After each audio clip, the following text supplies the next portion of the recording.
إن الحمد لله نحمده ونستعينه ونستغفره ونؤمن به ونتوكل عليه ونعوذ بالله من شرور أنفسنا ومن سيئات أعمالنا من يهده الله فلا مضل له ومن يضلل فلا هادي له وأشهد أن لا إله إلا الله وحده لا شريك له وأشهد أن نبينا محمدا عبده ورسوله أرسله الله بالحق بشيرا ونذيرا فأعوذ بالله من الشيطان الرجيم يا أيها الذين آمنوا اتقوا الله حق تقاته ولا تموتن إلا وأنتم مسلمون يا أيها الناس اتقوا ربكم الذي خلقكم من نفس واحدة وخلق منها زوجها وبث منهما رجالا كثيرا ونساء واتقوا الله الذي تساءلون به والأرحام إن الله كان عليكم رقيبا يا أيها الذين آمنوا اتقوا الله وقولوا قولا سديدا يصلح لكم أعمالكم ويغفر لكم ذنوبكم ومن يطع الله ورسوله فقد فاز فوزا عظيما أما بعد فإن خير الحديث كتاب الله وخير الهدي هدي محمد صلى الله عليه وسلم وشر الأمور محدثاتها وكل محدثة بدعة وكل بدعة ضلالة وكل ضلالة في النار۔ تمام تعریفیں اللہ رب العالمین کے لیے جو ہمارا آپ کا اس کائنات کا خالق اور مالک ہے۔ جتنے بھی نبی اور رسول آئے سب پر درود و سلام، خصوصیت کے ساتھ ہمارے آخری نبی احمد مجتبیٰ محمد مصطفیٰ صلی اللہ تعالی علیہ وآلہ وسلم پر، آپ کی آل، آپ کی اولاد، آپ کے صحابہ پر، قیامت تک ان لوگوں پر بھی جو صحیح طور پر آپ کی اتباع اور پیروی کرنے والے ہیں۔ حضرات گرامی، یہ مقدس مہینہ جس سے ہم اور آپ گزر رہے ہیں، کم و بیش دھیرے دھیرے اپنی منزل کی طرف رواں اور دواں ہے۔ 7واں دن آج کا رمضان کا، جس میں ہم اور آپ ہیں اپنی رحمتوں کو بکھیرتا ہوا، اپنی برکتوں کو لٹاتا ہوا، ہم سے اور آپ سے دھیرے دھیرے جدا ہونے کے قریب پہنچ رہا ہے۔ اللہ رب العالمین نے اس مہینے میں ہمیں اور آپ کو اچھائی کی طرف پلٹنے کے لیے، نیکیوں کی طرف آنے کے لیے جو اہتمام کیا ہے، اس کے لیے جو راستے ہمیں اور آپ کو دیے ہیں اور بتائے ہیں، اگر ہم صرف اس پر غور کر لیں تو یقیناً ہماری سمجھ کے لیے یہ کافی ہے کہ ایک بندہ جس نے اسلام قبول کیا ہے، مسلمان ہے، اس کا رب اس سے اتنی محبت کرتا ہے کہ وہ بالکل نہیں چاہتا کہ میرا بندہ اس مہینے میں کوئی برائی کرے، کوئی غلطی کرے، یہاں تک کہ اس کے آنکھوں پر بھی پابندی لگا دی، اس کے کانوں پر بھی پابندی لگا دی، اس کی زبان پر پابندی لگا دی، اس کے ہاتھوں پر، اس کے قدموں پر پابندی لگا دی، اور ان ساری پابندیوں پر عمل کرنے کے لیے شیطان کو قید کر دیا۔ حدیث میں آتا ہے اذا كانت اول لیلۃ من رمضان صفدت الشیاطین ومردت الجن، جب رمضان کی پہلی رات ہوتی ہے، جیسے ہی چاند نظر آتا ہے، اللہ کے نبی صلی اللہ علیہ وسلم بیان کرتے ہیں کہ اللہ رب العالمین شیاطین کو قید کر دیتا ہے، اور جو سرکش اور بدمعاش قسم کے جنات ہوتے ہیں ان کو بھی قید کر دیتا ہے۔ اور اتنا ہی نہیں، اللہ رب العالمین اس رمضان المبارک کے مقدس مہینے میں جنت کے دروازوں کو کھول دیتا ہے، اور جنت کا کوئی دروازہ بند نہیں ہوتا، جہنم کے دروازوں کو بند کر دیتا ہے، جہنم کا کوئی ایک دروازہ بھی کھلا ہوا نہیں ہوتا۔ اور اتنا ہی نہیں، اللہ رب العالمین نے اس مہینے میں فرشتے مقرر کیے، جو فرشتہ ہر رات میں یہ آواز دیتا ہے، یا باغی الخیر اقبل و یا باغی الشر اقصر، اے اچھائی کو لینے والے دوڑ جا اور اچھائی کو لے لے، اور اے برائی کرنے والے برائی سے رک جا، باز آ جا۔ اور اتنا ہی نہیں، بلکہ اللہ رب العالمین نے اس مہینے کی ہر رات میں بے شمار لوگوں کو جہنم سے آزاد کرتا ہے، اور یہ ہر رات میں اللہ کا سلسلہ یہ جاری و ساری ہے۔ اللہ تعالیٰ ہم سب کو ان لوگوں میں سے بنائے کہ جن کو جہنم کی آگ سے آزادی مل جاتی ہے۔ یہ مہینہ دراصل ہمارے اور آپ کے ایمان کے پرکھنے کا مہینہ ہے، ہمارے اور آپ کے جذبات کو سمجھنے کا مہینہ ہے۔ ایک مسلمان اپنے آپ کو پرکھے اور جانے کہ میں اپنے رب کے لیے کس حد تک سچا اور صادق ہوں، اپنے اللہ کو منانے کے لیے اس مہینے میں نے کیا کیا ہے اور کیا کر رہا ہوں۔ اللہ رب العالمین نے اسی کا تذکرہ قرآن مجید میں بیان کیا، یہ کہتے ہوئے کہ سابقہ امتوں پر، جو پچھلی امتیں گزری ہیں، ان پر بھی روزے فرض تھے، وہ بھی روزے رکھتے تھے، اور یہ مقصد اے ایمان والو تم پر فرض کرنے کا یہ ہے تاکہ تم متقی بن جاؤ۔ اگر ہمارے سینے میں اللہ کا ڈر نہ پیدا ہو، ہمارے سینے میں اللہ کا خوف نہ پیدا ہو، ہم اور آپ اللہ سے ڈرنے والے نہ بنے، متقی نہ بنے، تو اس روزے کا جو مقصد ہے وہ مقصد ہمیں حاصل نہیں ہوگا۔ اللہ رب العالمین نے مسلمانوں کو، ہمیں اور آپ کو اس طرح کے موقع دیے ہیں وقتاً فوقتاً۔ کبھی کبھی یہ موقع نصیب کرتا ہے کہ مسلمان گناہ جب زیادہ ہو جاتے ہیں، گناہ جب زیادہ کر لیتے ہیں، تو انہیں موقع اللہ دے دیتا ہے کہ تم اپنے گناہوں کی بخشش کر لو۔ ایک ایسا موسم آ رہا ہے، ایک ایسا وقت آ رہا ہے، ایسے دن آ رہے ہیں، ایسی راتیں آ رہی ہیں جس میں نیکیاں کر کے اپنے گناہوں کی بخشش تم کروا سکتے ہو اللہ کے یہاں۔ اے ایمان والو، اپنے گناہ جو تم نے کیے ہیں اس پر شرمندہ نہ ہو، اللہ رب العالمین سے نا امید نہ ہو۔ ان اللہ یغفر الذنوب جمیعا، بے شک اللہ رب العالمین سارے گناہوں کو معاف کر دے گا، چھوٹے گناہ ہوں، بڑے گناہ ہوں۔ اگر ہمیں اور آپ کو یہ احساس ہو جائے کہ ہم نے گناہ کیا ہے، اللہ رب العالمین سے معافی مانگیں، توبہ کریں، اللہ سارے گناہوں کو معاف کر دے گا۔ یہ کبھی نہ سوچیں کہ میں نے بڑا گناہ کیا ہے، شرک کر لیا اللہ کے ساتھ میں، والدین کی نافرمانی کر لی ہے، ہم نے حقوق ادا نہیں کیے ہیں، اپنے ماں باپ کے حقوق، بیوی کے حقوق، بچوں کے حقوق، رشتہ داروں کے حقوق، پڑوسیوں کے حقوق، ان سارے حقوق کو ہم نے ادا نہیں کیا ہے۔ اس کا احساس بھی اگر سینے میں ہو جائے اور اللہ رب العالمین سے مغفرت کی دعا مانگ لی جائے، توبہ کر لیا جائے، اللہ رب العالمین سارے گناہوں کو معاف کر دے گا۔ بس انسان کو اس کا احساس ہو اور اپنے رب کی طرف انسان جائے اور پلٹے، پھر وہ دیکھے کہ اس کا رب کتنا رحیم ہے، کتنا رحمان ہے، اس پر رحم کرنے والا ہے۔ مسلمانوں، یہ مہینہ بہت ہی خیر لے کر ہم پر اور آپ پر آیا ہے۔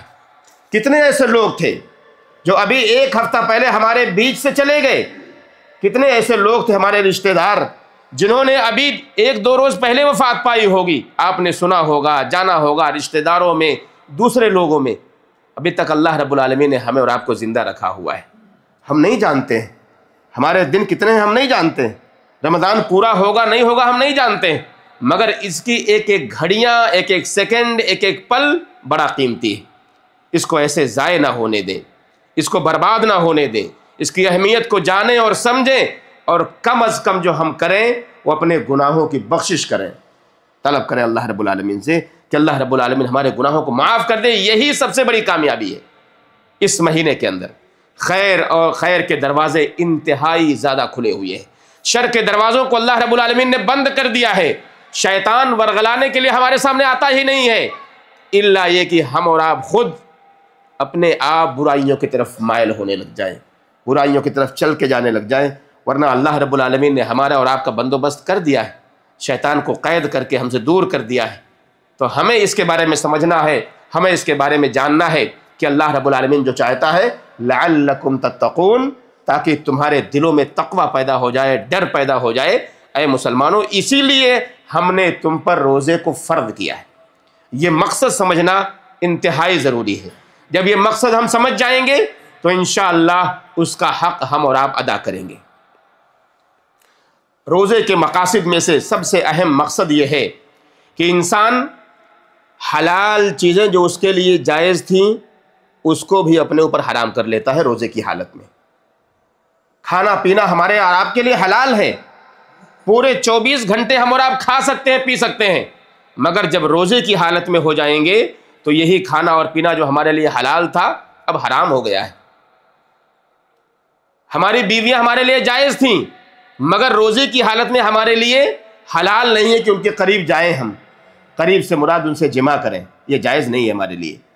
یہ سب سے پہلا مقصد ہے کہ انسان اللہ رب العالمین کو راضی کرنے کے لیے حلال چیزوں کو بھی چھوڑ دیتا ہے تاکہ اس کا رب اس سے راضی ہو جائے، اس کا رب اس سے خوش ہو جائے.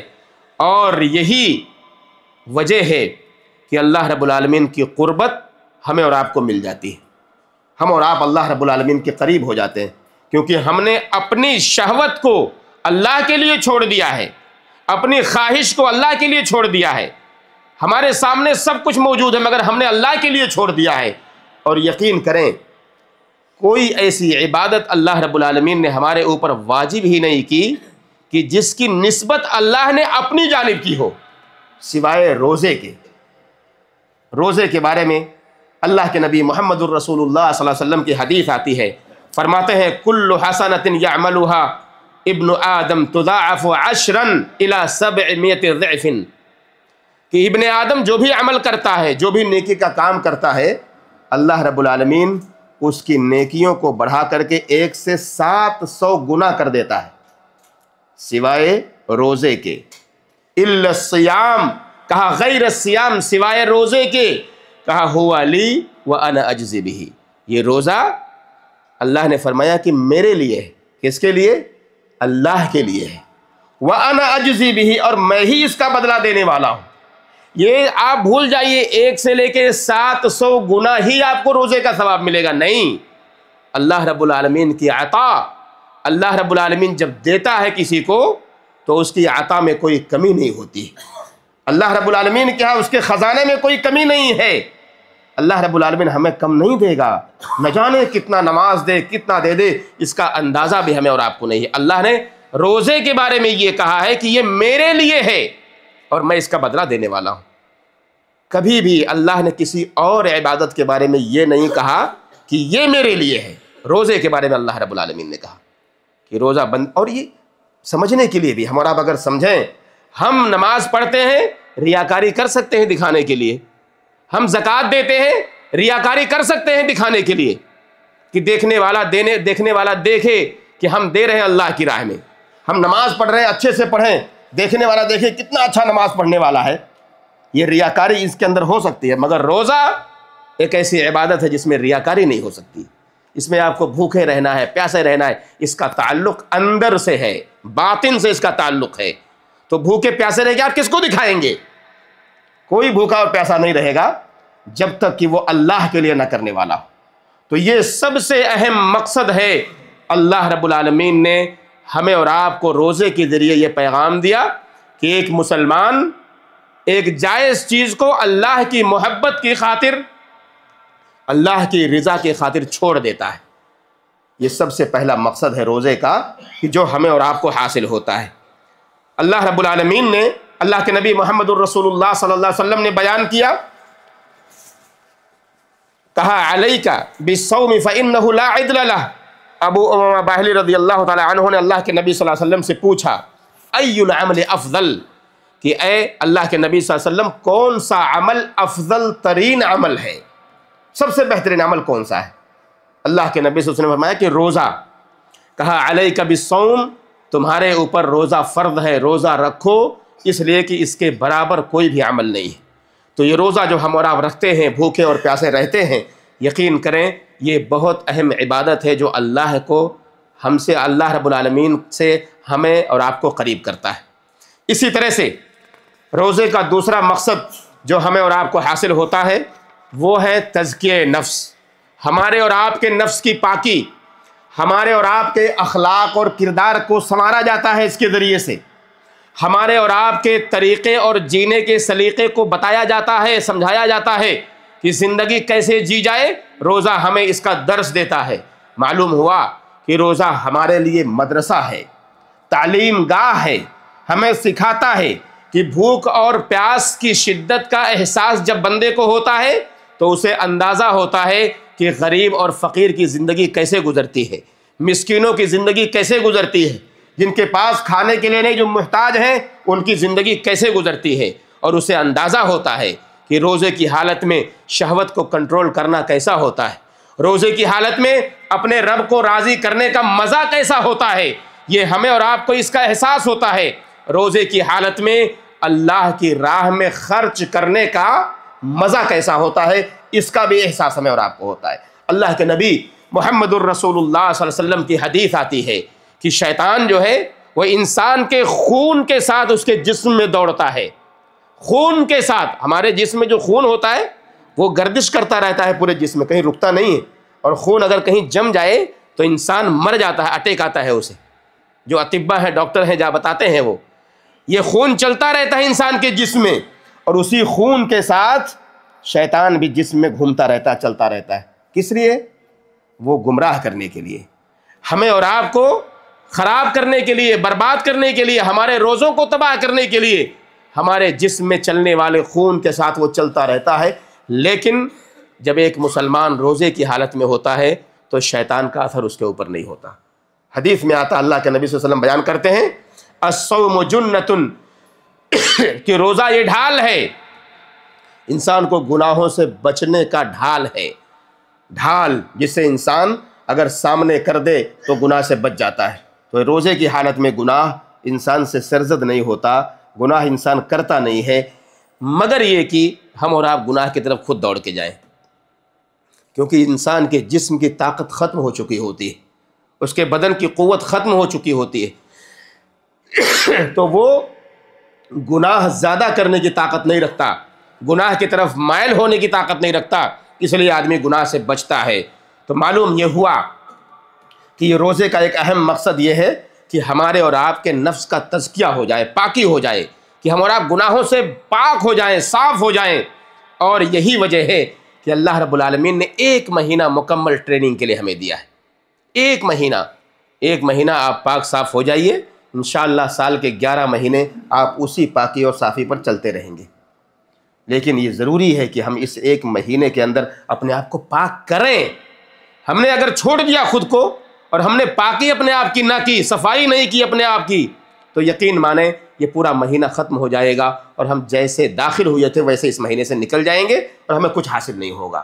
تیسرا مقصد یہ ہے کہ اللہ رب العالمین نے اللہ کے نبی صلی اللہ علیہ وسلم نے ایک خاص بات بیان کی اس مہینے کے حوالے سے، اور وہ مقصد بھی یہی ہے روزے کا کہ اگر ہمارا پیٹ بھوکا اور پیاسا ہے، ہمارے گلے سوکھے ہوئے ہیں، ہمارے جسم میں غذا نہیں ہے، تو اس کا مقصد یہ ہے کہ اپنے رب کو خوش کر دیا جائے، اپنے رب کو راضی کر دیا جائے، اور سارے اس کے جتنے بھی گناہ ہم سے اور آپ سے سرزد ہوتے رہے ہیں، کسی بھی طرح کا گناہ ہو، ہاتھ سے، کان سے، ناک سے، منہ سے، کسی بھی ذریعے سے گناہ جو انسان کرتا ہے ان سب سے بچ لیا جائے۔ اگر یہ مقصد ہمیں مل گیا تو روزے کا مقصد ہمیں مل جائے گا، اور ہمیں یہ مقصد اگر نہیں ملا تو روزے کا مقصد ہمیں حاصل نہیں ہوگا۔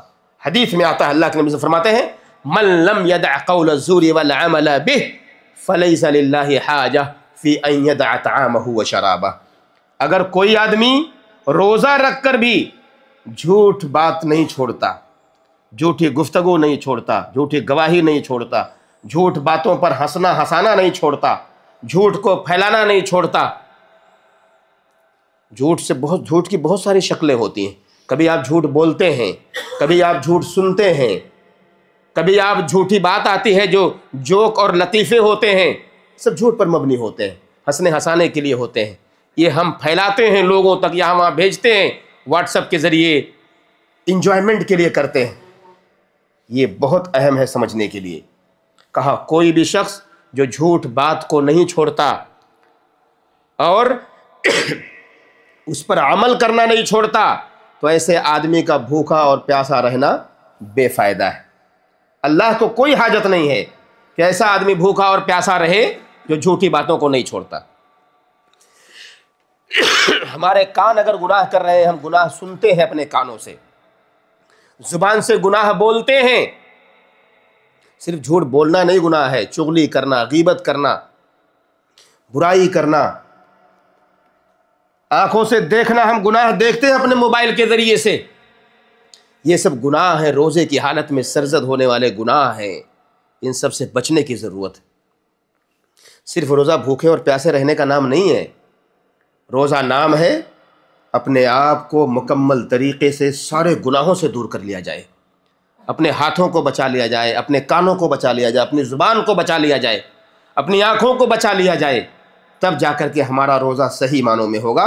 ورنہ اللہ کے نبی صلی اللہ علیہ وسلم فرماتے ہیں ایسے آدمی کو بھوکا اور پیاسا رہنے کی ضرورت ہی نہیں ہے جو یہ سارے گناہ چھوڑتا نہیں۔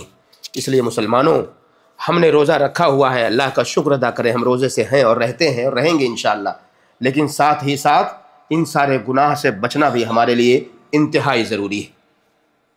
روزے کی مقاصد میں سے ایک مقصد یہ بھی ہے کہ انسان کثرت سے اللہ کی اطاعت کرتا ہے۔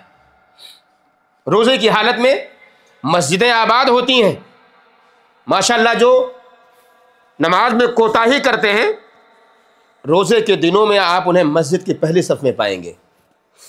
جنہوں نے پورے سال کبھی قرآن چھوا نہیں ہوتا ہے وہ اس مہینے میں قرآن کی تلاوت کرتے ہیں۔